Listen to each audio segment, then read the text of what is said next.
معلم زینجانبی. چی؟ معلم زینجانبی. معلم ژینجانبی؟ آره. یعنی چی ژینجانبی؟ بلد نیستم بگم. آخ نه میگه به کی زنگ بزنم؟ به معلم زینجانبینگم. زینجانبینگه؟ چی کارش داری؟ دوستش دارم چون حالا چی کارش داری؟ میخوام بگم چرا دیر میای اینطوری.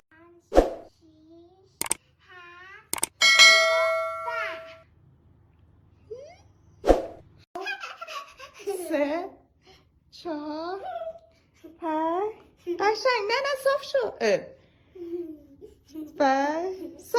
صاف شکم بالا باریکلا.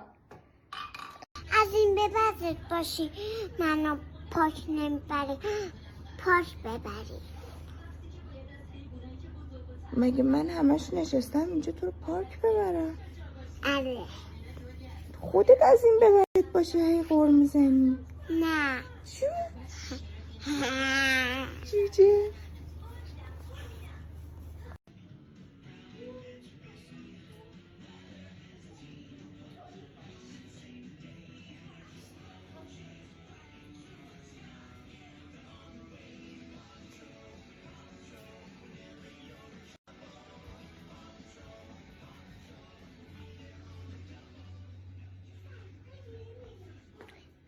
نگاه کن موهای من چه بلنده.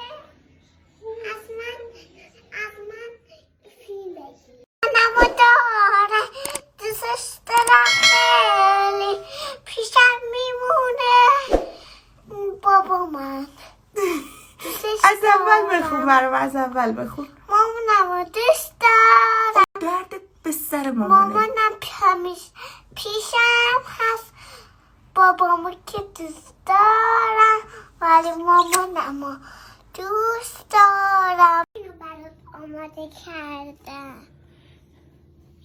خدایا خودت خورد کردی گندم؟ آره. من اینا رو خورد کردم، لب شکر رو خورد کردم برای تو آوردم. خودت باید بخوری. نه. اینا برای تو خوبه. برای تو خوبه. خوشگل ناز منی. تو خوشگل ناز منی. تو خوشگل ناز منی. تو اسکول ناز منی. تشکیل ناز منی. قیافت آقا خوشگله. نه بگو حرفای من تکرار نکن. حرف من تکرار نکن. تو خوشگل ناز منی. تو خوشگل ناز